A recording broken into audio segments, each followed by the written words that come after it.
परमेश्वर की पवित्र नाम की स्तुति हो। आज हम सीखेंगे बारिश के विषय में। पवित्र शास्त्र बारिश के विषय में बहुत सारे बातें परमेश्वर की शास्त्र में से हम देखने मिलता है। पुरातन नियम हो या नूतन नियम हो, नया नियम की पुस्तक में हो, बारिश के विषय में बहुत सारी अच्छी बात परमेश्वर की शास्त्र हमको सिखाता है। आज हम सीखेंगे परमेश्वर की शास्त्र में से। आइए हम खोलेंगे बाइबल को 68 भजन संहिता 68 का 9 नंबर का वचन को पढ़ेंगे।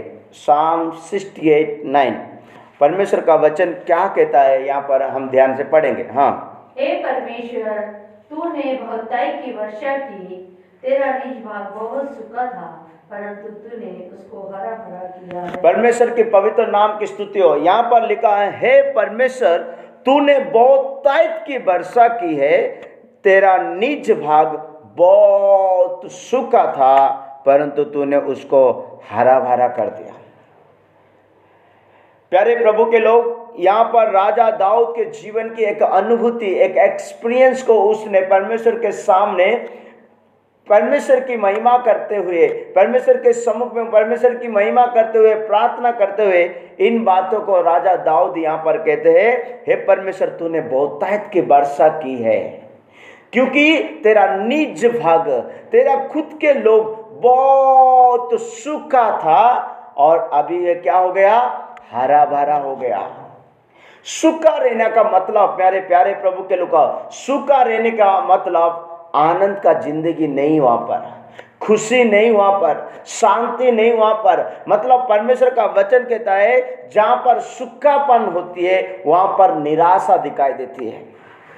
अगर हम पढ़ेंगे आमोस की पुस्तक, उसकी 4 अध्याय 7 वचन पे पढ़ेंगे, 7 और 8 वचन में। आमोस की पुस्तक उसकी 7 अध्याय उसकी 4 का 7 वचन में लिखा है, परमेश्वर एक नगर में बारिश करवाता है, दूसरा नगर में बारिश नहीं करवाता है, और बहुत लोग पानी के कारण पड़े। जब कटनी के 3 महीने रह गए, हाँ, तब मैंने तुम्हारे लिए वर्षा न की। हाँ, मैंने एक नगर में जल बरसाकर, मैं एक नगर में जल बरसाकर दूसरे में ना बरसाया, दूसरों में ना बरसाया। एक खेत में जल बरसा, हाँ, और दूसरे खेत में जिसमें ना बरसा वहाँ सूख गया। वो सूख गया। जहां पर वर्षा नहीं होती है वहां पर क्या हो जाती है, सूख जाने के कारण क्या हुआ, 8 नंबर वचन पढ़िए। उस खेत में बारिश नहीं होने के कारण, सूखने के कारण क्या हुआ, इसलिए 2-3 नगरों के लोग पानी पीने को मारे मारे फिरते हुए एक ही नगर में आए, परंतु तृप्त न हुए। तब भी तुम मेरी ओर ना फिरे, यहोवा की यही वाणी। इस नगर में पानी ना होने के कारण, बारिश ना होने के कारण लोग क्या हो रहे थे, पानी के लिए माने पानी के लिए प्यासा के मारे भटक रहे थे। मेरे प्यारे प्रभु के लोग, अगर हमारे जीवन में एक हरा भरा का जिंदगी जीना चाहते हैं, एक आशीष भरा जिंदगी जीना चाहते हैं, एक पवित्रता का जिंदगी जीना चाहते हैं, एक जय जीवन का जिंदगी जीना चाहते हैं, आत्मिक में और प्रभु के सम्मुख में उठाए जाने का जिंदगी जीना चाहते हैं, तो एक बहुत बड़ा बारिश आपके लिए, मेरे लिए जरूरत है।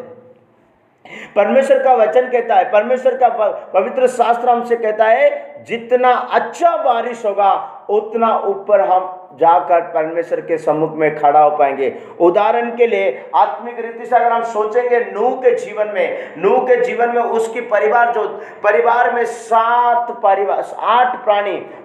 प्राणी जहाज के अंदर दिखाई दिया, और जितना 40 दिन 40 रात लगातार बारिश होने के कारण उस नाव ऊपर उठने के लिए उठ के अरारत पहाड़ पर जाकर ठहर गया। अरारत का पहाड़ का अर्थ पवित्र भूमि, पवित्र पहाड़। हमारा जीवन पवित्र पहाड़ में जाकर रुकना चाहे तो हमको बहुताई की बारिश जरूरत पड़ती है। बारिश कहने से क्या है, बारिश कहने से आशीष को दर्शाता है। ये जो कल पढ़ने का जरूरत नहीं, ये जो कल 34 का 26 वचन में लिखा है, बारिश आशीष को दर्शाता है। ड्यूटरनमी व्यवस्था विवरण 32 का 2 वचन में लिखा है, बारिश उपदेश को दर्शाता है, शिक्षा, उपदेश, डॉक्ट्रिन को दर्शाता है। यशायाह 55 का 10 और 11 वचन में लिखा है, बारिश वचन को दर्शाता है। यशायाह 55 का 10 और 11 वचन को बारिश वचन को दर्शाता है। और प्रेरितों के काम दूसरा अध्याय 17 और 33 वचन में बारिश पवित्र आत्मा को दर्शाता है। दूसरा प्रेरितों के काम दूसरा अध्याय 17 और 33 वचन में पवित्र आत्मा को बारिश के साथ तुलना की गई है। उतना नहीं है, जोएल के पुस्तक 2 का 23 वचन में लिखा है बारिश आनंद देने वाला शक्ति है, आनंद देने वाला शक्ति है। सो मेरे प्यारे प्रभु के लोग, हमारे अंदर उपदेश होना चाहिए, उपदेश का बारिश होना चाहिए, वचन का बारिश होना चाहिए, पवित्र आत्मा का बारिश होना चाहिए, आनंद की बारिश होना चाहिए, आशीष की बारिश होना चाहिए। तब जाके आपके खेत में, मेरे खेत में, आपकी परिवार में, मेरे परिवार में, आपकी आत्मिकता में, मेरी आत्मिकता में, हम हर एक के जीवन में एक खुशहाली, एक हरा भरा का जिंदगी आएगा। इसलिए दाऊद कहता है मैं बहुत सूखा था परंतु अभी हरा भरा हो गया। क्यों? तूने अभी बहुत तायत की वर्षा किया। लेकिन यहां पर परमेश्वर का वचन कहता है, यिर्मयाह 14 का 4 वचन पढ़ेंगे, यिर्मयाह 14 का 4 वचन पढ़ेंगे, कई जगह में बारिश ना होने के कारण भूमि में दरार आ गया। क्या आ गया? भूमि में दरार आ गया और किसान लोग मुंह छुपाकर निराशा के साथ अपना सिर को ओढ़कर दुख कर रहा है। पढ़िए यिर्मयाह 14 का 4। देश में पानी न बरसने से, देश में पानी ना बरसने से भूमि में दरार पड़ गई। भूमि में क्या पड़ गई? दरार। दरार पड़ गई। हाँ, इस कारण किसान लोग निराश होकर, इस कारण किसान लोग निराश होकर सिर ढांप लेते हैं, दुख में सिर ढांप लेते हैं। इसलिए हम देखने मिलता है भारत में किसान लोगों को अगर किसी साल में बारिश नहीं मिला, किसी साल में अच्छा फसल नहीं मिला, बैंक से लोन लाया होगा, किधर से लोन लाया होगा, अगर उस साल उनसे फसल नहीं हुआ, और निराशा के कारण अपने को खुदकुशी करके मार जाता है, पॉइजन खा पी के मार जाता है, या अपना जान को आत्महत्या में डाल देता है। क्योंकि किसान यहाँ पर निराश हो रहा है बारिश ना होने से। मेरे प्यारे प्रभु के लोग, अगर हमारे जीवन में बारिश नहीं होगा, यहाँ पर भूमि क्या हो गया? दरार आया। दरार आया, दरार मतलब मिला हुआ चीज को अलग हो गया। आप प्रभु से मिला हुआ जिंदगी जी रहे थे, परिवार से मिला हुआ जिंदगी जी रहे थे, सेवक से मिले हुए जिंदगी जी रहे थे, लेकिन बारिश कम होने से अभी दरार आया। हमारे जीवन में वचन कम होने से दरार आएगा, उपदेश कम होने से दरार आएगा, परमेश्वर का पवित्र आत्मा का बारिश कम होने से दरार आएगा। आपके और प्रभु के बीच में, आपके और आपके देश सेवक के बीच में, आपके और आपके परिवार के बीच में ये दरार आने का कारण यही है प्यारे प्रभु के लोग, क्योंकि किसान लोग देखा कि बारिश नहीं है, पानी नहीं है, भूमि सूख गया, दरार पड़ गया, निराशा दिखाई देती है। मतलब सूखा जगह निराश की जगह है, कष्ट की जगह है, दुख की जगह है, बहुत सारे दुख तकलीफ क्लेश की जगह है। परमेश्वर ने उनकी निराशा को देखकर, हमारा परमेश्वर दयालु होने के कारण, प्रेम करने वाला परमेश्वर होने के कारण, इस दरार को मिलाने के लिए, इस सूखेपन को हरियाली में बदलने के लिए, इसको निराशा को आशा में बदल देने के लिए, अशांति को शांति में डालने के लिए परमेश्वर ने पृथ्वी पर पानी सिंचा बोलकर बाइबल कहती है। अगर हम पढ़ेंगे भजन संहिता 65 का, भजन संहिता 65 का 9 वचन अगर हम पढ़ेंगे, वहां पर परमेश्वर का वचन कहता है, तू भूमि को सुधि लेकर उसको छींचा है। पढ़े, तू भूमि की सुधि लेकर, तू भूमि की सुधि लेकर उसको सींचता है, उसको सींचता है, तू उसको बहुत फलदायक करता है, तू उसको बहुत फलदायक करता है। परमेश्वर की नदी जल से भरी रहती है। आमीन। तू पृथ्वी को तैयार करके मनुष्य के लिए अन्न को तैयार करता है। Praise the Lord. प्रभु के लोग, हमारा परमेश्वर पृथ्वी में से जो दरार है उसको हटाने के लिए सींचता है, और इसको सींचकर बहुताई की फलदायी का देने वाला खेत बना देता है। और परमेश्वर अपने पास नहीं रखता है, मनुष्य के लिए अन्न उगाने के लिए देता है। यही हमारा परमेश्वर का क्वालिटी। यहां पर परमेश्वर भूमि के बारे अपने लोगों का निराशा को देखा, अपने कलीसिया की कमी को देखा, अपने परिवार की परिस्थिति को देखा, इसलिए परमेश्वर ने पृथ्वी पर क्या सींचा? पानी सींचा, बारिश सींचा, मतलब उपदेश सींचा, वचन सींचा।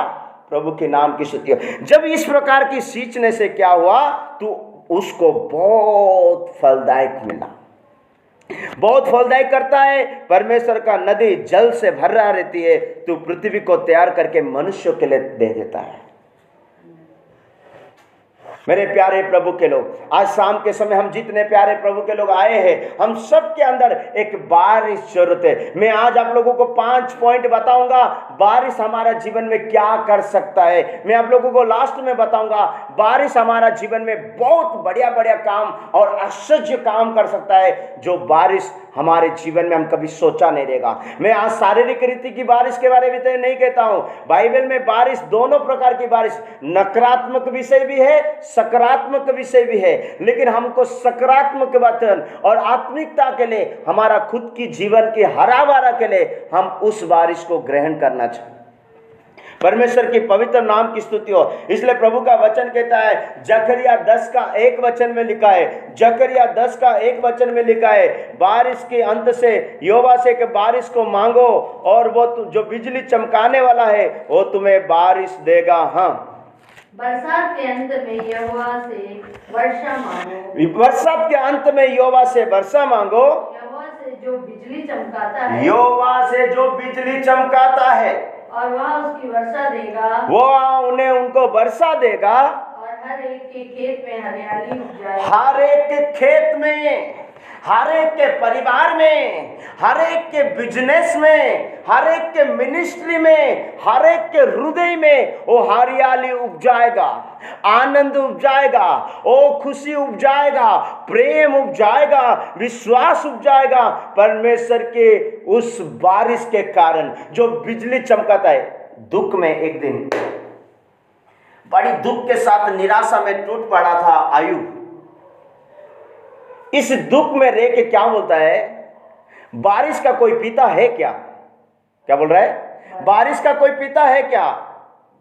जब एक व्यक्ति टूट जाता है, निराशा की हालत में चला जाता है, दुख में, परेशानी में, बेचैन में, घबराहट में पड़ जाता है, तभी वो कितने प्रकार की सवाल करना लग जाता है। पढ़ेंगे आयुब के पुस्तक 38 का 28 वचन, अगर आप पढ़ेंगे आयुब के पुस्तक 38 का 28 वचन में लिखा है, यहाँ पर आयुब ने बड़ी दुख के साथ रहने के समय में परमेश्वर से सवाल करने लग गया। हाँ, क्या मेह का कोई पिता है? क्या मेह का कोई पिता है? उसकी बूंदे किसने उत्पन्न की? और उसके बूंदे किसने उत्पन्न किया है? प्यारे प्रभु के लोग, मेह का कोई पिता है क्या?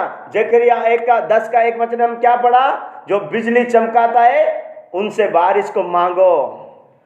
परमेश्वर की पवित्र नाम की स्तुति हो।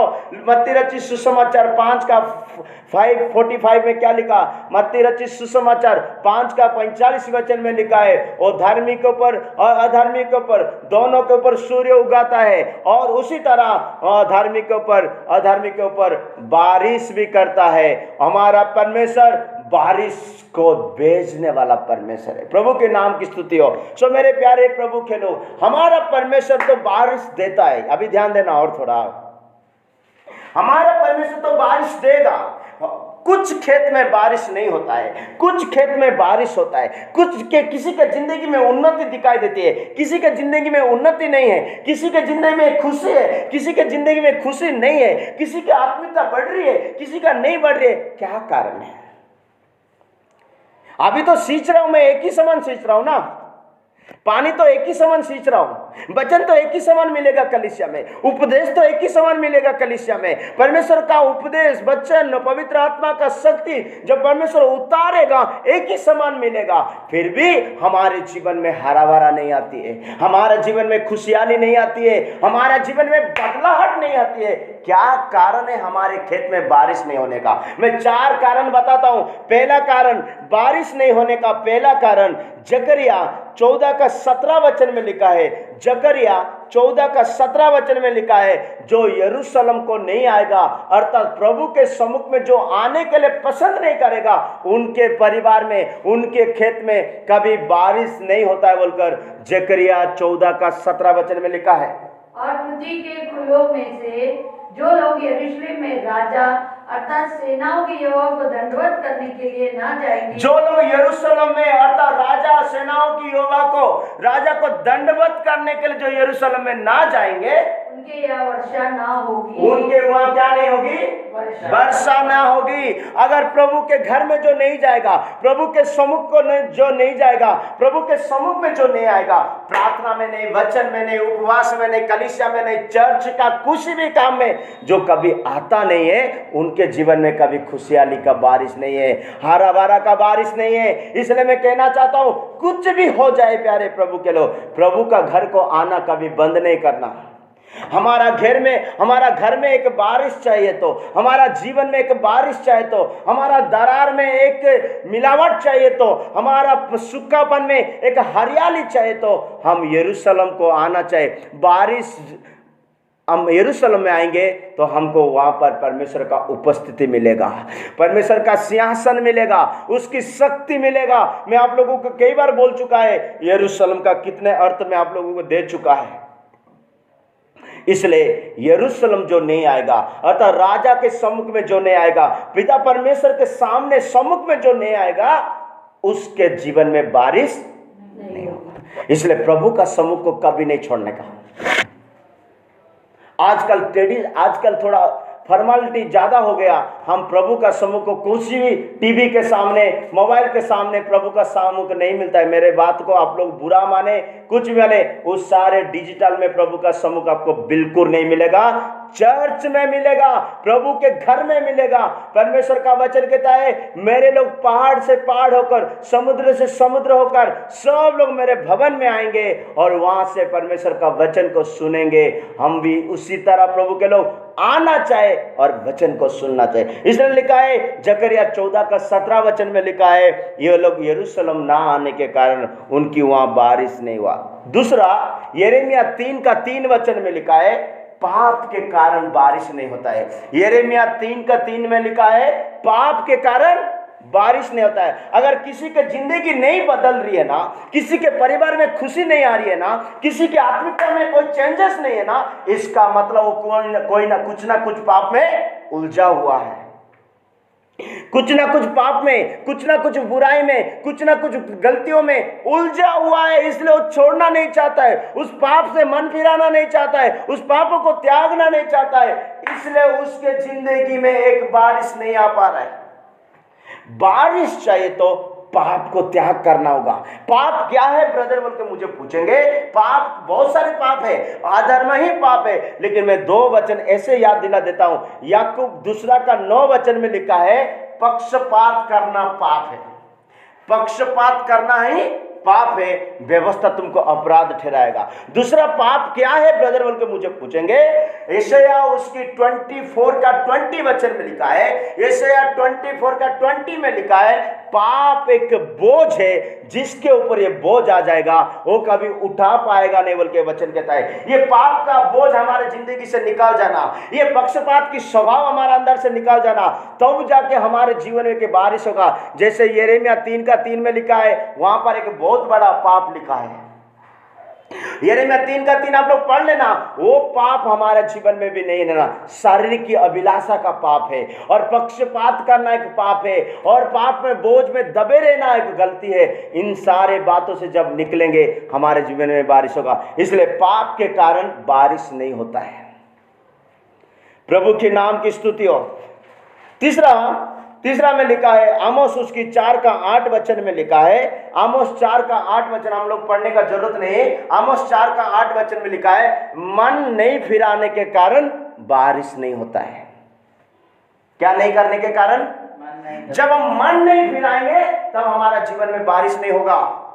हमारा गलतियों से, गुनाहों से, पापों से, अपराध से, बुराई से जो जो काम हम करते आ रहे हैं, उन सारे बातों से मन फिराना, दिल से, मन से, क्रियाओं से मन फिराकर जब प्रभु के पास आएंगे, प्रभु एक हरियाली करने वाला बारिश देगा। मन नहीं फिराएंगे तो खुशी का बारिश नहीं आएगी। मन नहीं फिराने वाला के जीवन में बारिश नहीं होता है। यिर्मयाह 5:24 में लिखा है, जो परमेश्वर से डरता नहीं है, जो परमेश्वर का भय नहीं मानता है, उनके खेत में, उनके परिवार में कभी बारिश नहीं होती है। बारिश नहीं होने का मैं 4 बात में बताया। यिर्मयाह 5:24 में लिखा है, जो परमेश्वर से भय नहीं रखता है, जो परमेश्वर को आदर नहीं करता है, भय नहीं करता है, रेस्पेक्ट नहीं करता है, वो कभी उनके जीवन में बारिश नहीं होगा। बारिश मतलब मैं आप लोगों को पहले ही बता दिया, बारिश आशीष को दर्शाता है, बारिश उपदेश को दर्शाता है, बारिश वचन को दर्शाता है, बारिश पवित्र आत्मा को दर्शाता है। इससे पहले मैं आप लोगों को वचन दे चुका है। प्रभु के नाम की स्तुति हो। जब इन सारे बारिश जब हमारे जीवन में नहीं होती तो कैसे रहेगा? सूखापन। कोई भी बात में निराशा निराशा निराशा। लाइफ बदलेगा नहीं, प्रार्थना बदलेगा नहीं, स्वभाव बदलेगा नहीं। हमारा आगमन, यीशु का आगमन अति निकट होने जा रहा है। हमको, हमारा उम्र खत्म होने जा रहा है, हम प्रभु के नजदीक जाने वाला समय है। लेकिन अगर हम बदले नहीं तो? नहीं बदलने वाले को बारिश आके तबाह कर दिया नूह के समय में। मन नहीं फिराने के कारण नूह के समय क्या कर दिया? धर्मी के परिवार बच गई, लेकिन जो मन नहीं फिराया था, पाप में जीते थे, प्रभु से नहीं डरते थे और अपनी परमेश्वर के पास कभी नहीं आते थे, इस कारण पानी में वो सब नष्ट हो गया, न्याय में चले गए। सो मेरे प्यारे प्रभु के लोग, इस प्रकार की बातों से बचकर हमारे खेत में का हरियाली आने के लिए, हमारे परिवार में का हरियाली आने के लिए, हमारे जीवन में एक बारिश, अच्छी बारिश जरूरत है। जैसे मैं 4 पॉइंट बताया, उसकी अपोजिट का कारण अगर हम में होगा, जरूर हमें बारिश हो जाएगी। पहले मैं बताया, वहां पर लिखा है, जो प्रभु के घर में नहीं आया, उनके खेत में बारिश नहीं हुआ। हम आएंगे, हमारे खेत में बारिश होगा।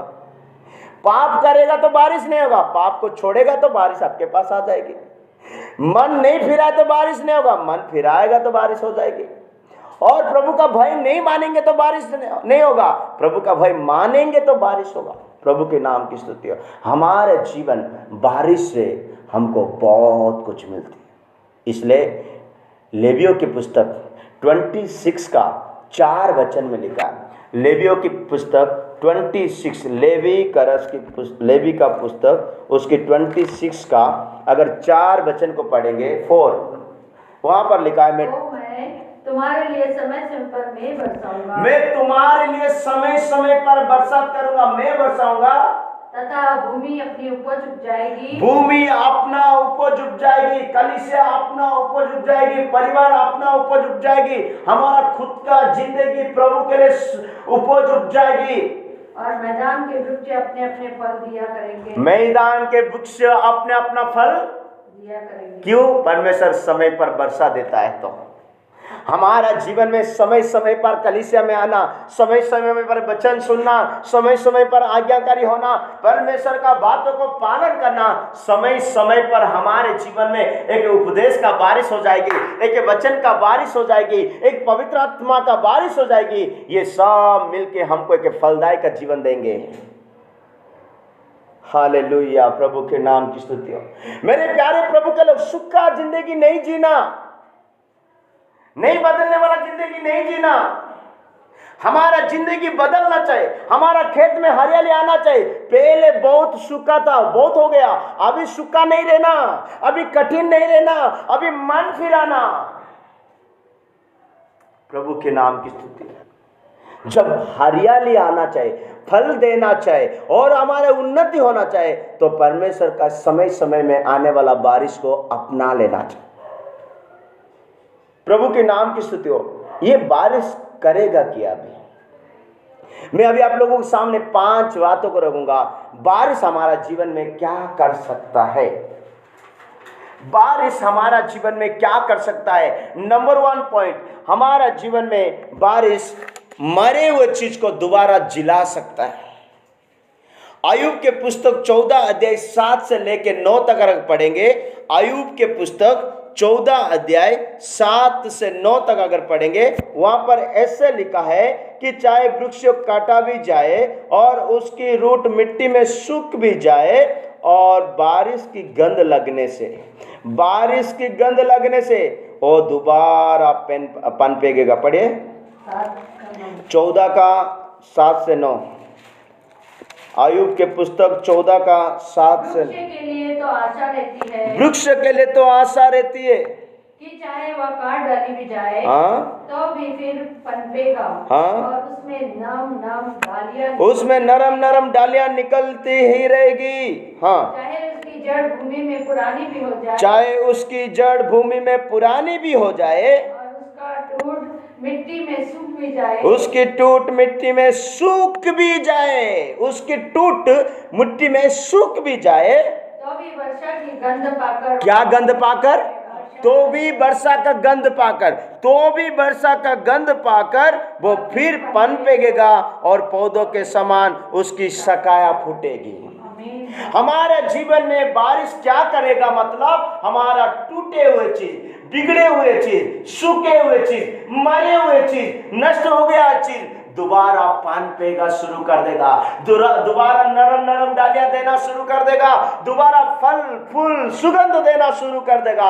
अभी आपको सोचना, मुझे सोचना, मुझ में क्या मर चुका है, मुझ में क्या सूख चुका है। कई लोगों का प्रेम सूख गया, कई लोगों का विश्वास सूख गया, कई लोगों का बलिदान सूख गया, कई लोगों का सेवकाई करना सूख गया। ये सूखापन में जीना चाहते हैं तो आपको एक बारिश का गंध होना चाहिए, पवित्र आत्मा का गंध मिलना चाहिए, वचन का गंध मिलना चाहिए, उपदेश का गंध मिलना चाहिए। उस बारिश का आशीष आपके जिंदगी में आकर आपके जीवन में जो कटा हुआ है, जो सूखा हुआ है, जो नष्ट हुआ है, जो टूट मर गई है, वो दोबारा पनपेगा, सुरना शुरू कर देगा, क्योंकि बारिश का गंध लगना चाहिए। आज बहुत लोगों के जीवन में खुशी नहीं है, आज बहुत लोगों के जीवन में बदलाहट नहीं है, आज बहुत लोगों के जीवन में परमेश्वर से भरा हुआ आशीष नहीं है। क्यों? बारिश को अपनाने के लिए उसके पास उसकी योग्यता नहीं है। जैसे मैं आप लोगों को पहले बता दिया। सो मेरे प्यारे प्रभु के लोग, हमारा कुछ अच्छी बात कट गया होगा। लिखा है वृक्ष के लिए तो आशा रहती है, चाहे वो काट भी डाला जाए तो भी फिर पनपेगेगा और नरम नरम डालियां। झाड़ को काट दीजिए, कुछ दिन के बाद देखना उसमें डालियां आना शुरू करेगी। हमारा विश्वास कटिंग, प्रार्थना कटिंग, उपवास कटिंग, दान दशमांश कटिंग, सब कटिंग हो गया ना। एक बारिश का इंतजार करो, एक वचन का इंतजार करो, एक उपदेश का इंतजार करो, ये लगेगा ना दोबारा जो आपने कटिंग कर दिया था, जो आपका नष्ट हो गया था, जो आपका सूख गया था, जो मिट्टी में पुराना हो गया था, अभी बारिश की गंध लगने से क्या हो जाएगा? फिर पनपेगा शुरू करेगा। आपका पहले की जिंदगी, आपका शुरुआत का जिंदगी, आप जैसे पहले जीते थे उसी जिंदगी प्रभु देगा, लेकिन बारिश का गंध लगना चाहिए। बारिश का गंध जिसके जीवन में लगेगा वो पनपेगेगा, वो पौधा होगा, बढ़ेगा, फूलेगा, फलेगा। उदाहरण के लिए एक बात को याद करिए ना, ये जेकेल की पुस्तक उसकी 37 अध्याय 1 से लेकर अगर 14 तक पढ़ेंगे, सब पढ़ने का जरूरत नहीं है। हम सबको मालूम है सूखा हड्डियों का तराई, ये सब सूखा हड्डी कितने सालों का पुराना हड्डी पड़ा था, कितने साल की पुराना हड्डी पड़ी थी वहां पर तराई में। यजेकेल के दास को परमेश्वर ने एक वचन दे के भेजा है, तू जा उधर, बोल, भविष्यवाणी बोल, एक वचन बोल, मेरे नाम में वचन बोल। सूखी हड्डी में क्या आ गया? जान आ गया, मस चढ़ गया, नस चढ़ गया। मेरे प्यारे प्रभु के लोग, ये वचन का बारिश तराई में पड़े रहने वाला हड्डियों को क्या किया? जिलाया, जीवन दिया। उसी तरह हमारे जीवन में क्या सूख के मर चुका है? हमारा विवेक कई बार मर जाती है, हमारा विवेक, हमारा विश्वास, हमारा निष्कपट हृदय, निष्कपट विश्वास, प्रेम, आत्मिक फल सब मर चुकी रहती है। लेकिन ऐसे एक वचन परमेश्वर भेजता है, भविष्यद्वक्ता को भेजता है, जाओ मेरे नाम में वचन बोल। गया उधर, जाके वचन दिया, सब सूखी हड्डी कितने साल में युद्ध में, लड़ाई में शायद मरा हुआ पड़ा है, उसमें सब जिंदा हो गया, सब जिंदा हो गया। उसी तरह आज सोचिए मेरे अंदर क्या मरा है, मेरे अंदर क्या मर चुका है। तो प्रभु एक बारिश देना चाहिए उस मरे हुए चीज को दोबारा जीवित करने के। मैं पहले बताया, बारिश मरे हुए चीज को, सूख जाने वाला चीज को और कटे हुए चीज को दोबारा जिलाएगा, पनपेगा, नरम नरम डालियां दिलाएगा। उसी तरह बारिश को मांगिए, हमारे जीवन में इस बारिश नया जिंदगी देगा। प्रभु के नाम की स्तुति हो। दूसरा, बारिश हमको क्या कर सकता है? परमेश्वर का वचन कहता है, यात्रा निर्गमन के पुस्तक 16 अध्याय उसकी 4 वचन में लिखा है। निर्गमन 16 का 4। तब यहोवा ने मूसा से कहा, देखो मैं तुम लोगों के लिए आकाश से भोजन वस्तु बरसाऊंगा। देख मैं तुम लोगों के लिए आकाश से क्या बरसाऊंगा? हाँ, परमेश्वर खाने पीने की वर्षा करेगा, घाटियों की वर्षा नहीं करेगा, तंगियों की वर्षा नहीं करेगा, बीमारी की वर्षा नहीं करेगा, भूखमारी की वर्षा नहीं करेगा। यहाँ पर तुम्हारे लिए भोजन वस्तु की बरसाऊंगा, भोजन वस्तु बरसाऊंगा। और ये लोग प्रतिदिन बाहर जाकर प्रतिदिन का भोजन इकट्ठा करेंगे, प्रतिदिन का भोजन इकट्ठा करेंगे। इसमें मैं उनकी परीक्षा करूंगा, इनमें मैं उनका परीक्षा करूंगा कि ये मेरी व्यवस्था पर चलेंगे। ध्यान देना, अगर प्रभु आपको खाने के लिए दे रहा है, पीने के लिए दे रहा है, पहनने के लिए दे रहा है, सब कुछ प्रभु दे रहा है ना, उसके बीच में आप प्रभु को भूल जा रहे या प्रभु से याद रख रहे, प्रभु को शुक्रगुजार हो रहे, इन बातों में प्रभु आपको बीच बीच में टेस्ट करेगा। हमारा गरीबीता में प्रभु टेस्ट क्या करके हमको आशीष करता है, उसमें पास होंगे तो हमको धनवान बनाएगा। अब हमारा धनवान में प्रभु टेस्ट करेगा। लिखा ना, खाने की वस्तु देकर मैं उनके परीक्षा करूंगा। लेकिन यहाँ पर वो लोग फेल हो गया। हमको प्रभु दे के भी टेस्ट करेगा, ये मेरे लिए कुछ करेगा कि नहीं, ये मेरे लिए खड़ा होगा कि नहीं, ये इनको मैं आशीष करूंगा, इनको मैं ब्लेस करूंगा, इनको मैं हरा भरा कर दूंगा, इनको मैं बढ़ाऊंगा।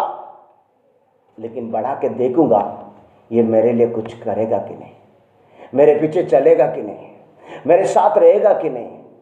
फिर मिल जाने के बाद इसका सोच क्या होगा, परमेश्वर टेस्ट करता है। इसलिए मेरे प्यारे प्रभु के लोग, परमेश्वर का वचन कहता है, भजन संहिता 78 का 24 और 25 में लिखा है। भजन संहिता 78 24-25 में लिखा है, उसने परमेश्वर ने आकाश से क्या मन्ना बरसाया और वहां पर लोगों को खिलाया।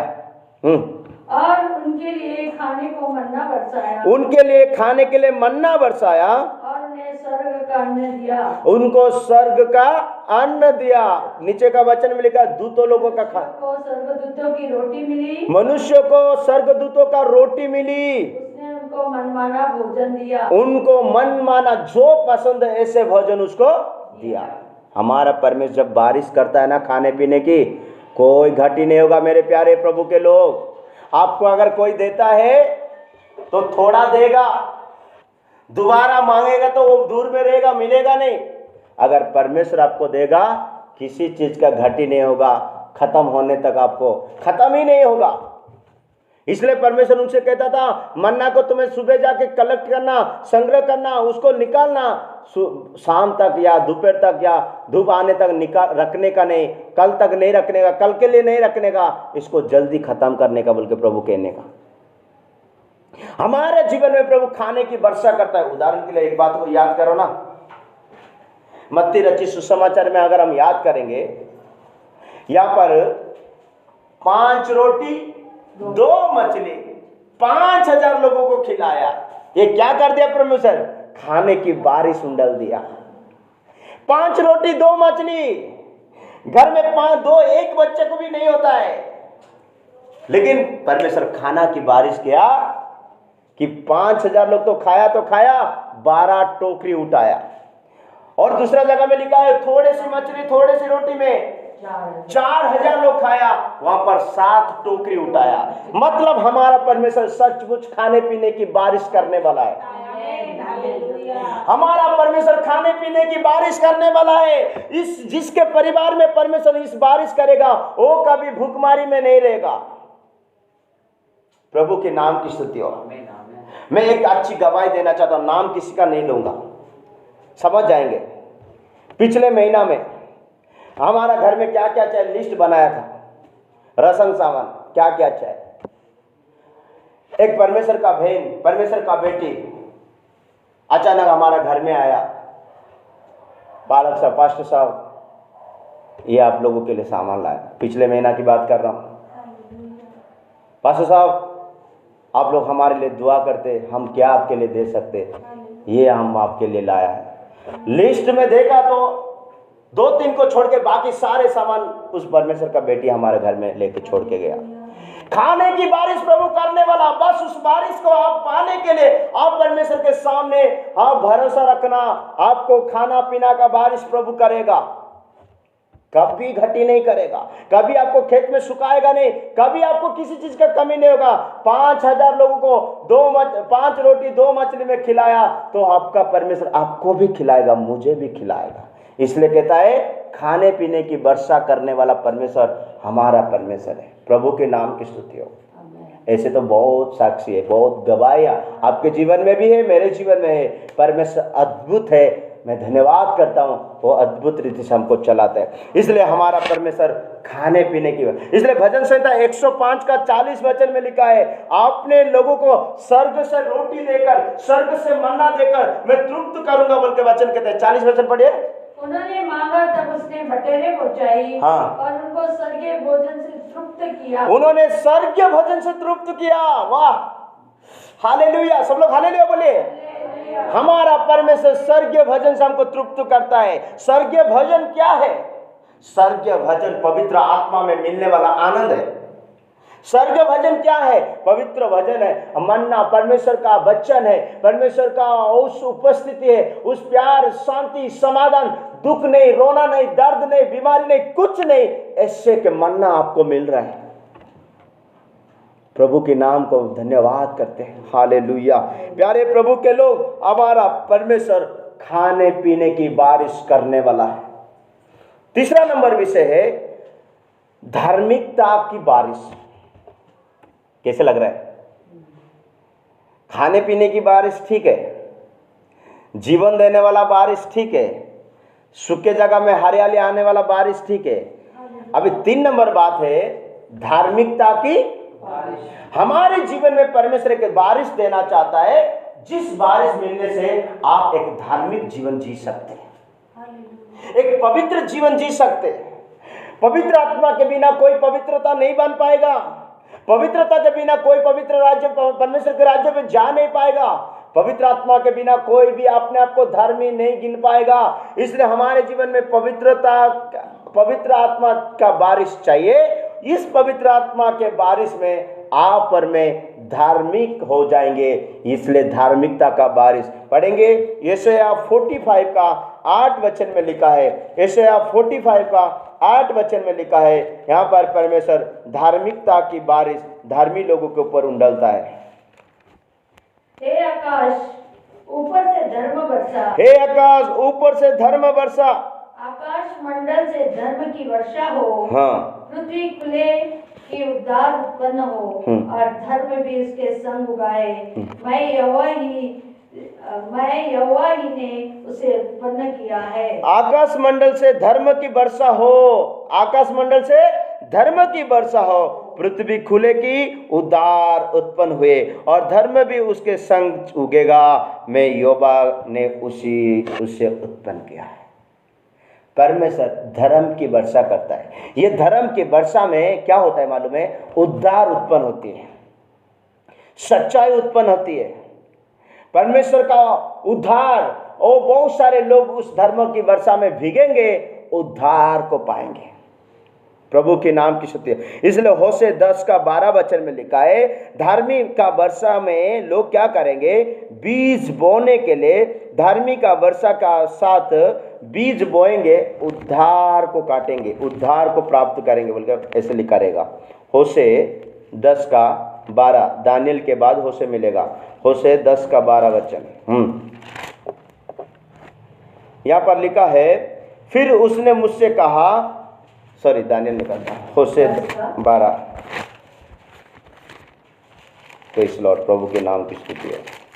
अपने लिए धर्म का बीज बो, अपने लिए धर्म का बीज बो, तब करुणा के अनुसार खेत काटने पाओगे। तब तू दया के अनुसार, करुणा के अनुसार खेत काटने पाएंगे। अपनी पड़ती भूमि को जोतो, अपने पड़ती भूमि को जोतो। देखो अभी यहोवा के पीछे हो लेने का समय है, अभी प्रभु का पीछे चलने वाला समय है कि वह आए और तुम्हारे ऊपर उद्धार बरसाए। वो आएगा, तुम्हारे ऊपर उद्धार को बरसाएगा। मेरे प्यारे प्रभु के लोग, धर्म के लिए बीज बोना, धर्म का बीज बोना, उद्धार काटने के लिए, हमारा मन फिराकर परमेश्वर के राज्य को प्राप्त करने के लिए, उद्धार सल्वेशन प्राप्त करने के लिए, हमारा आत्मा प्राण शरीर में के मुक्ति को प्राप्त करने के लिए धर्म का बीज बोकर करुणा से उसको काटने पाओगे। अगर हमारे अंदर धर्म का बीज नहीं रहेगा, हम उद्धार को प्राप्त नहीं करेंगे। ये धर्म का बीज उगाने के लिए धर्म का वारिस चाहिए। ये धर्म का बीज क्या होता है पास्टर जी, धर्म का फल क्या होता है, उसमें रहने वाला बीज क्या होता है बोल के मुझे पूछेंगे, मैं बता दूंगा। याकूब के पत्र 3 का 18 वचन में लिखा है, धार्मिकता का फल एक दूसरे से मेल मिलाप करवाता है। मतलब धार्मी लोगों का फल क्या है? मेल मिलाप करना है। जब तक हमारे अंदर मेल मिलाप रहेगा, हम एक धार्मिकता के वर्षा में भीगे हुए, उद्धार प्राप्त किए हुए व्यक्ति, और हम धार्मिकता का फल मेल मिलाप से काटते रहेंगे। पढ़िए 18। मिलाप कराने वाले धार्मिकता का फल मेल मिलाप के साथ बोते हैं। मिलाप करवाने वाले धार्मिकता का फल मेल मिलाप के साथ बोते हैं। हम क्या बो रहा है? बेर बो रहा है क्या? हम क्या बोते? किसी के विषय में बुरा बोते क्या? जो बोएगा वही कटेगा। अगर प्यार बोएगा तो प्यार कटेगा, बेर बोएगा तो बेर कटेगा, झूठा बोएगा तो झूठा कटेगा, सच्चा बोएगा तो सच्चा कटेगा, धर्म बोएगा तो धर्म कटेगा, दुष्टता बोएगा तो दुष्टता कटेगा। यहाँ पर लिखा है धर्मता का बीज मेल मिलाप के साथ बोते जाएगा। इसलिए धार्मिकता की बारिश धर्मता का फल बोलने के लिए मदद करता है। आजकल कई लोग धर्म का फल नहीं फल पाते, क्यों? उनके अंदर धार्मिकता का बारिश नहीं होता है। अगर धार्मिकता का बारिश होगा, ये धार्मिकता का फल फलेगा और ये फल में सबसे मेल मिलाप रखेगा। प्रभु के नाम की स्तुति। मेरे प्यारे प्रभु के लोग, अगर हम परमेश्वर के राज्य के लिए तैयार होना है तो हमको एक बारिश चाहिए, वो बारिश धार्मिकता का बारिश। उस बारिश के द्वारा धार्मिकता का फल फलेंगे, उस फल से हम सबसे मेल मिलाप करेंगे। फॉर उदाहरण के लिए, अगर हम कुछ कलीसिया में कुछ अगर हम अरेंज करेंगे, मीटिंग वगैरह, खाने पीने वगैरह, कुछ भी खाने का, आप लोग कभी कभी लाते हैं, आप खुद नहीं खाते ना, सबको बांटते। उसी तरह धार्मिकता का भी एक गुण होती है, सच्चाई का भी एक गुण होती है। अपने में कभी नहीं रहेगा वो, अपने में। फॉर उदाहरण के लिए सोच के देखो ना, प्रभु मुझे इतना वचन दिया, प्रकाशन दे रहा है, उसकी कृपा से इतना बोलने के लिए कृपा दे रहा है, ये मेरे पास ही रखा हूं क्या? बांटता हूं। ये धार्मिकता का फूल बोता हूं ताकि मैं एक दिन काट पाऊं उद्धार को, मेल मिलाप को काट पाऊं। परमेश्वर हमको देता है, हम कलीसिया को देते, पौलुस कहता है, जॉन भी कहता है। इसलिए हम धार्मिकता की बारिश में भीगेंगे, धार्मिकता की फल फलेंगे और मेल मिलाप से जिएंगे। प्रभु के नाम की स्तुति है। मेल मिलाप नहीं है, धार्मिकता नहीं है। धार्मिकता नहीं है और तो बारिश कम हो गया उसकी जिंदगी में। कौन सा बारिश? धार्मिकता का बारिश। प्रभु के नाम की स्तुति हो। चौथा नंबर पॉइंट, परमेश्वर, चौथा नंबर बात, आप लोगों को थोड़ा दर्द हो सकता है, लेकिन मैं वचन आप लोगों को दे रहा हूं। किसी को दर्द देने के लिए मैं कभी नहीं प्रचार करता हूं, सच्ची वचन आप लोगों को मैं देना चाहता हूं। धार्मिक चौथा नंबर बात है, आशीष की बारिश मैं तुम्हारे ऊपर करूंगा। क्या बारिश? आशीष के बारिश प्रभु करता है, लेकिन ऐसे नहीं कर देता है। मैं पहले ही बताया किसके किसके खेत में बारिश नहीं हुआ? पाप में जीने वाला के खेत में बारिश नहीं होता है। प्रभु के घर में जो नहीं आता है उनके घर में बारिश नहीं होता है, उनके काम में बारिश नहीं होता है। जो मन नहीं फिराते उनके पास बारिश नहीं होता है, और जो प्रभु का भय नहीं मानते उनसे बारिश नहीं होता है। यहाँ पर प्रभु कहता है 4 नंबर विषय में, बारिश, आशीष की बारिश करूंगा बोलता है, लेकिन आशीष का बारिश किसको करेगा ये समझना। मलाकी 3 का 10 और 11 वचन बारी बारी करके पढ़ना। जो मेरे भंडार को दशमांश लेके आएगा उनको मैं स्वर्ग का द्वार खोलकर उनको मैं स्वर्ग से आशीष की बारिश करूंगा बोल के परमेश्वर कहते हैं, स्वयं परमेश्वर कहते हैं। मलाकी 3 का 10 और 11। सारे दशमां और भंडार में ले आओ कि मेरे भवन में भोजन वस्तु रहे। और सेनाओं का यहोवा यह कहता है कि ऐसा करके मुझे परखो कि मैं आकाश के झरोखे तुम्हारे लिए खोलकर तुम्हारे ऊपर अपरंपार आशीष की वर्षा करता हूँ कि नहीं। आशीष की वर्षा करता हूँ कि नहीं। मैं तुम्हारे लिए नाश करने वाले को ऐसा भुड़कूंगा कि वह तुम्हारी भूमि की उपज नष्ट ना करेगा और तुम्हारी दाख लताओं के फल कच्चे ना गिरेंगे। तुम्हारा दाख लता के फल कभी कच्चे ना गिरेंगे। सेनाओं के यहोवा का यही वचन है। यहाँ पर परमेश्वर का वचन कहता है, मैं अपरंपरा आशीष की वर्षा करता हूँ।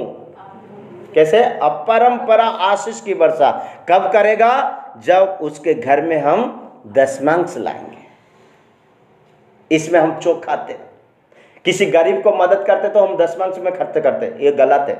बाइबल साथ नहीं देगा उस वचन में और काम में। गरीब को मदद करने के लिए बाइबल अलग रीति से मदद करने के लिए बाइबल कहता है, एक दिन मैं सिखाऊंगा। मैं मेरे प्यारे प्रभु के लोग, अगर आप दशमांश प्रभु के घर में लेके आएंगे, प्रभु आपको अपरंपरा आशीष करेगा। प्रभु कहता है इस बात में मेरा परखो बोल के लिखा है, लेकिन ये बात में पास्टरों को परख लेते। पास्टर क्या करेगा देखते, इस बार हम नहीं देंगे, नहीं तो इस बार हम नहीं पहुंचाएंगे, नहीं तो हम देंगे लेकिन वो दूसरा तरह कैसे देंगे। पास्टरों को टेस्ट करेंगे, उसमें पास्टरों का कुछ घटी नहीं होगा। पास्टरों को परमेश्वर बुलाया, वो किसी रीति से प्रभु संभालेगा, किसी रीति से भी संभालेगा। एलिया का कोई था क्या? उसको दशमांश देने वाला भी कोई नहीं था उस समय जब अकाल के समय। उस किधर एक विधवा पड़ी थी, वो रोटी रखी थी, एक मुट्ठी रोटी इसको दे दिया, इसका कुछ भी घटी नहीं हुआ। मतलब परमेश्वर कहता है तू मेरे पास तेरे दशमांश जो है तू लेके आना, तू देना, तेरा कुछ भी चीज घटी नहीं होगा। मैं स्वर्ग का द्वार खोलकर तुझे आशीष की बारिश करूंगा। उस विधवा के घर में तेल का कमी नहीं हुआ, रोटी का कमी नहीं हुआ। मेरे प्यारे प्रभु के लोग, आप जो भी कमा रहे, 100 रुपया कमा रहे, 10 रुपया अल्लाह कर दीजिए। 5000 कमा रहे, उसमें से 500 रुपया अल्लाह कर दीजिए। आप उस प्रभु के लिए प्रभु के घर में लेके आइए, प्रभु का सेवक करिए। बाइबल में आपको बहुत सारे विषय में, बहुत सारे लोग कहते हैं नया नियम में दशमांश के बारे में लिखा नहीं। मैं नया नियम में से 1000 वचन दिखा सकता हूँ। पुराना नियम में तो है, नया नियम में से निकाल के दे सकता हूँ। हम गलत शिक्षा में नहीं रहना, गलत फहमी में नहीं रहना। अगर हमको आशीष की बारिश चाहिए तो प्रभु का जो प्रभु क्या बोला यीशु मसीह नया नियम में, जो कैसर का कैसर को दो, जो परमेश्वर का परमेश्वर को दो। काम खत्म। जो परमेश्वर का परमेश्वर को दो, उसकी हिस्सा मत करो। एक बार यूपी गया था मैं, एक बात याद है इसलिए बोल रहा हूँ। यूपी गया, यूपी में मीटिंग हो जाने के बाद 2 दिन के बाद मुझसे से मैं निकल गया। एक पास्टर हमको 2000 रुपया ऑफरिंग किया, 2000 ऑफरिंग किया। पास्टर जी आप जा रहे थे। मैं जैसे वो ट्रेन चढ़ के आ गया, कल्याण में उतर कर घर पहुंचने के लिए जा रहा है, अभी घर उधर वांगनी में जा रहा, तुरंत मुझे उसका कॉल आया, उस पास्टर का।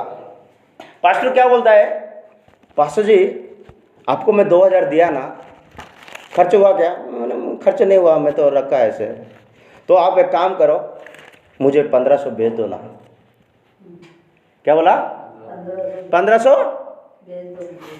मेरा बोलने का मतलब, आप अगर परमेश्वर का दास के हाथ में ऑफरिंग दिया, दशमांश दिया, कुछ भी दिया, आप में उसमें 1% का चिंता करने का हक नहीं है।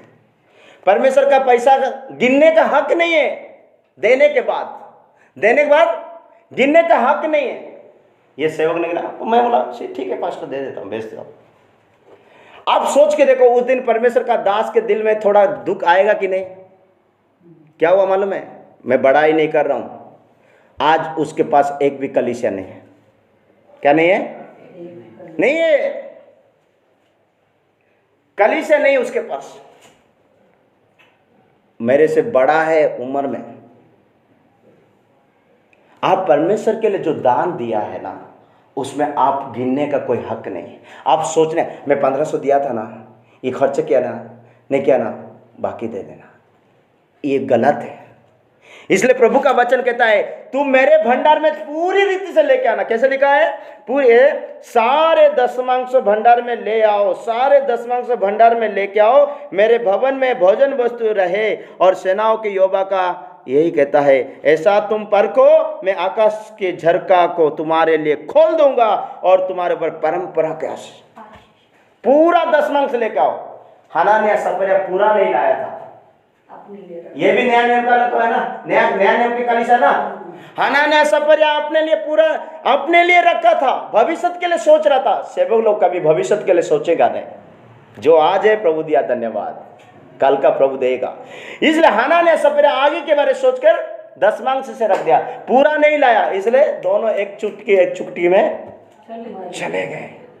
मेरे प्यारे प्रभु के लोग, अगर हमारे जीवन में सचमुच बहुतायत का बारिश चाहिए, आशीष की बारिश चाहिए, जो प्रभु का प्रभु को दे देना, प्रभु के हाथों में दे देना, प्रभु के दास के हाथों में दे देना। वो आप गिनो मत, आप उसको हिसाब करो मत, ये परमेश्वर आपको उसके बदले स्वर्ग का द्वार खोल के बारिश कर देगा। प्रभु के नाम की स्तुति हो। मनोज भाई मुझे पिछले हफ्ता काफी टाइम से फोन करके बोला, ब्रदर आओ, ब्रदर आओ, ब्रदर आओ। मैं नहीं जा पा रहा था, उनको बोल नहीं पा रहा था क्यों नहीं जा रहा हूँ। लेकिन कल मुझे मौका मिला भाई के दुकान में जाने के लिए। उनको मैं कान में बोला, ब्रदर मैं नहीं आया ना, ये कारण है। बोला ये कारण है। ब्रदर का आंख में थोड़ा दुख का आंसू आया। मैं बोला, ब्रदर ये हमारा जिंदगी है। मेरा बोलने का मतलब, मेरे प्यारे प्रभु के लोग, हमारे लिए आशीष की द्वार प्रभु खोलेगा। हमको उस बारिश चाहे तो हमको जो है प्रभु ने दिया है, प्रभु के लिए देना है। प्रभु नहीं दिया तो प्रभु नहीं मांगता है।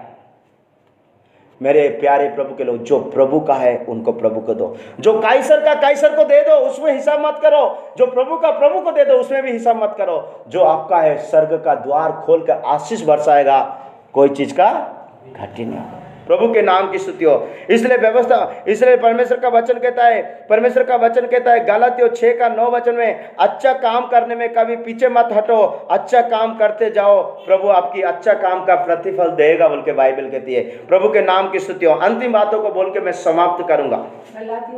गलातियों 6:9 में लिखा है, अच्छा काम करते जाओ। पढ़िए, निकाला तो पढ़िए। गलातियों, भले काम करने में साहस न छोड़े, भले काम करने में साथ मत छोड़िए। प्रभु के लिए करने में साथ मत छोड़िए। आप भले काम करने के लिए साथ नहीं छोड़ना। कुछ भी हो जाए प्रभु के लिए करना ही। हाँ, क्योंकि यदि हम ढीले ना हो तो ठीक समय में कटनी काटेंगे। अगर हम ढीले नहीं होंगे ना, ठीक समय में क्या कटेगा? कटनी, बरकत कटेगा, आशीष कटेगा। इसलिए कई कलीसिया में इसके बारे सिखाते नहीं, लोगों को उसके बारे मालूम पड़ता नहीं, लोग कुछ भी नहीं करते। बाइबल है, पुरातन नियम में लिखा है, अगर तू प्रभु से डरता है ना, मैं पहले सिखा के रखा है, आप लोगों को दिया है, वो वचन भी दिया है, अगर आप लोग प्रभु से डरते हैं ना, दशमांश देगा, बोल के बाइबल कहता है। इसलिए मेरे प्यारे प्रभु के लोग, हमको अगर उस आशीष की बारिश चाहिए तो हम प्रभु के घर में पूरा दशमांश जो भी है, देखो परमेश्वर आपको किधर से बारिश देगा आपको मालूम नहीं है, लेकिन देगा। उदाहरण के लिए एलिया एक जगह में बैठा था, पूरा अकाल है, विधवा ने खाना तो दिया, एक दिन दिया से बस, या अभी परमेश्वर ने देखा कौन देगा इसको खाना। एलिया किसको भेजा? एलिया के लिए खाना किसको भेजा परमेश्वर? कौवा को भेजा। कौवा लेके दे रहा है एक रोटी उसके लिए हर दिन हर समय। बस हम जब परमेश्वर के लिए करेंगे, आपके लिए भी प्रभु उसी तरह आकाश की झरका को खोलकर आशीष कर, आप क्या काम कर रहे हो उसी में आपको आशीष करा। आप खुद एहसास करेंगे मेरा परमेश्वर किस रीति से रास्ता खोलता है। मैं बड़ा बात नहीं करता हूं, प्रभु के कृपा से अभी भी एक टेस्टमनी है अंबरनाथ में 37 लाख रुपया कर्जा था। कितना लाख? 37 लाख। मुझसे परिचय होकर 6 महीना हुआ था उनका। मुझे सारे बात बताया। मैं बोला भाई आपके घर में हर महीना का पहला हफ्ता उपवास लेना, हर हफ्ता का 2 दिन आप लोग परिवार में उपवास लेना, महीना का पहला प्रार्थना किसी भी पास्टर को बुला लेना। तो वो लोग उसी डिसीजन लिया। हम लगातार 2 साल उनको अच्छा प्रार्थना में मदद किया। आज भी कर रहा है। 37 लाख से अभी 17 लाख में आया। और 37 लाख कर्जा यहाँ वहां देना पड़ता था। 60-70 हजार उनको सैलरी है। जैसे सैलरी आता है यहाँ वहां से सब कट जाता है, बैलेंस कुछ नहीं, और 5 हजार और अल्टा डालना पड़ता था।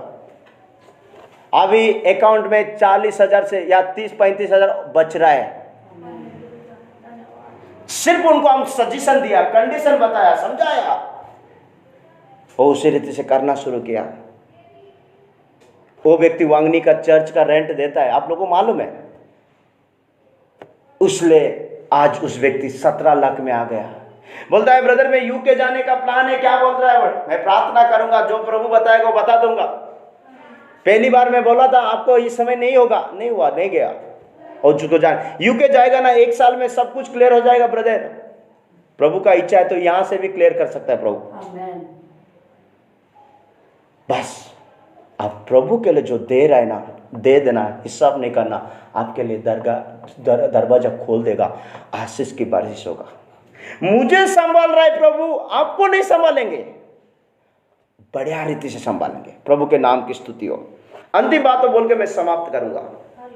5 नंबर पॉइंट, बारिश हमारा जीवन में आगमन के लिए हमको तैयार करता है। किसके लिए तैयार करता है? आगमन में यीशु के साथ उठाए जाने के लिए तैयार करता है। याकूब के पत्री 5 अध्याय उसकी 7 और 8 वचन में लिखा है। याकूब के पत्री 5 अध्याय उसकी 7 और 8 वचन में अगर पढ़ेंगे, पहला प्रभु के आगमन तक धीरज धरो। हे भाइयों, प्रभु के आगमन तक धीरज धरो। देखो किसान पृथ्वी की बहुमूल्य फसल की आशा रखता हुआ, देखो किसान पृथ्वी की बहुमूल्य फसल की आशा रखता हुआ प्रथम और अंतिम वर्षा होने तक धीरज धरता है। प्रथम और अंतिम वर्षा होने तक धीरज धरता है। तुम भी धीरज धरो और अपने हृदय को दृढ़ करो, क्योंकि प्रभु का आगमन निकट है। हाँ, तुम भी धीरज धरो और अपना हृदय को दृढ़ करो, क्योंकि प्रभु की आगमन निकट है। यहाँ पर 7 नंबर वचन में लिखा है प्रथम और अंतिम वर्ष होने तक धीरज धरना, क्योंकि किसान पृथ्वी में से बहुमूल्य फसल को लेने के लिए आ रहा है। ये किसान प्रभु यीशु मसीह है। ये पृथ्वी कलीसिया को दर्शाता है। ये कलीसिया में से बहुमूल्य फसल आप और मैं है। ये बहुमूल्य फसल बनने के लिए प्रभु पहला और अंतिम बारिश देता है, ताकि ये कलीसिया के लोग बहुमूल्य फसल बन जाए और किसान आएगा, यीशु मसीह आएगा, बहुमूल्य फसल को लेके जाएगा। बारिश देने का अर्थ यही है, आपको प्रभु के राज्य के लिए तैयार करके, आगमन के लिए तैयार करके लेके जाएगा। मेरे प्यारे प्रभु के लोग, अगर हम यीशु के आगमन में जाना चाहते, अच्छा फसल होना चाहते, बहुमूल्य फसल होना चाहते, एक बहुमूल्य फसल बनने के लिए हमको ठीक बारिश, ठीक समय में आद्य और अंतिम बारिश, प्रथम और अंतिम बारिश होना जरूरी है।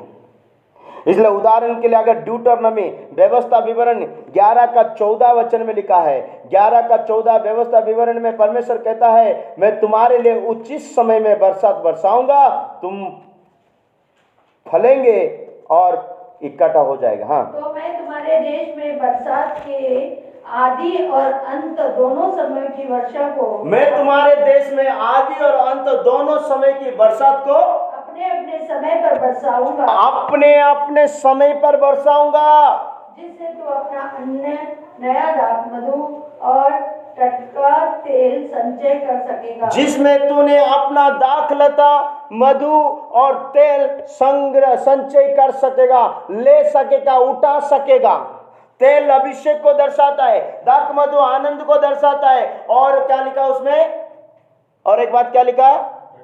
टटका तेल, ये टटका तेल उसके साथ मिला गया। और उससे फर्स्ट पॉइंट, उसका अन्य अन्न, अन्न उपजाएगा, अन्न को संग्रह करेगा, अन्न को खाना, रोटी, वचन को प्रभु उठाएगा, आनंद के लोगों को उठाएगा, जो वचन से जीते उनको उठाएगा, वचन में जो बहुमूल्य बना उनको उठाएगा, पवित्र आत्मा में जो लोग आनंद उठा रहे उनको उठाएगा, तेल के अभिषेक से भरे हुए लोगों को प्रभु उठाएगा। अंतिम और पहला और अंतिम बारिश देकर उनको आगमन के लिए तैयार करेगा। इसलिए हमारे जीवन में बारिश होना जरूरी है। ये बारिश पवित्र आत्मा को दर्शाता है, ये बारिश उपदेश को दर्शाता है, ये बारिश वचन को दर्शाता है, ये बारिश आशीष का बारिश को दर्शाता है। इन सारे बारिश आकर हम यीशु के आगमन के लिए हम तैयार हो पाएंगे। मेरे प्यारे प्रभु के लोग, प्रभु के नाम की स्तुति हो। परमेश्वर के लोग, हमारे जीवन में इस सारे बारिश जब आती है, हम प्रभु के राज्य के लिए उठाए जा पाएंगे। इसलिए आइए इस वक्त हम अपने आंखों को बंद करेंगे, परमेश्वर से एक बारिश को मांगेंगे। प्रभु हमारे मरे हुए चीजों को, हमारा सूखे हुए चीजों को, हमारा कटे हुए चीजों को दोबारा जिलाने के लिए, दोबारा जीवित करने के लिए एक बारिश दे पिता। हम जीना चाहते हैं, हम आत्मिक में बढ़ना चाहते, हम धार्मिकता में बढ़ना चाहते, जय जीवन में जीना चाहते, विश्वास में, प्रेम में, धीरज में जीना चाहते। एक बारिश दे, हमारे मरे हुए चीज को प्रभु जी दोबारा जिला दे। बारिश जिलाएगा। दूसरा, मैं बोला खाने पीने की बारिश करूंगा। आपकी घटियों को पूरा करने वाला परमेश्वर, 5 रोटी 2 मछली 5000 लोग, कितना बारिश प्रभु वहां पर करवा दिया है। 12 टोकरी उठाया, 12 टोकरी और बच गया। सो मेरे प्यारे प्रभु के लोग, प्रभु खाने पीने की बारिश हमारा परिवार में, हमारा कलीसिया में, हमारा व्यक्तिगत जीवन में प्रभु करेगा, ताकि किसी चीज का घटी होने नहीं देगा। उतना नहीं है, धार्मिकता की भी बारिश वो करेगा, ताकि धार्मिकता का फल फले, उस फल में एक दूसरे से मेल मिलाप रख पाएंगे। हमारे जीवन में वो धार्मिकता की भी बारिश करेगा। उतना नहीं है, हम अगर 10 मांस ला के देंगे प्रभु के घर में, तो प्रभु हमारे लिए स्वर्ग का झरका को खोलकर आशीष की बारिश करेगा। मैं आप लोगों के सामने रखा उस आशीष की बारिश को प्राप्त करने के लिए, जो प्रभु का प्रभु को देना, जो कैसर का कैसर को देना, तब प्रभु आपके लिए आशीष स्वर्ग का द्वार को खोलकर आशीष की वर्षा करेगा। उतना नहीं प्यारे प्रभु के लोग, हमको आगमन में जाना चाहते हैं, तो यीशु के राज्य में उठाए जाना चाहते हैं, तो हमारा हाथ है दुनिया में नहीं छोड़ना चाहते हैं, तो आप प्रभु के आगमन के लिए तैयार होने के लिए, बहुमूल्य फसल बन जाने के लिए, उपयुक्त तेल बन जाने के लिए, और दाख मधु बन जाने के लिए, अन्न बन जाने के लिए पहला और अंतिम बारिश प्रभु से मांगिए। उस बारिश आपको बहुमूल्य बना देगा, और आप उस बहुमूल्यता को लेने के लिए किसान यीशु मसीह आ रहा है। प्रभु इन सारे वचनों से प्रभु हमको आशीष करे। आइए हम आंखों को बंद करके प्रार्थना की ओर जाएंगे। प्रभु हमारे मीटिंग को आशीष किया है और वचन से हमको भर दिया है, ताकि उस बारिश में हम बढ़े और फले फूले और प्रभु की महिमा करें। Praise the Lord. प्रभु के नाम की स्तुति।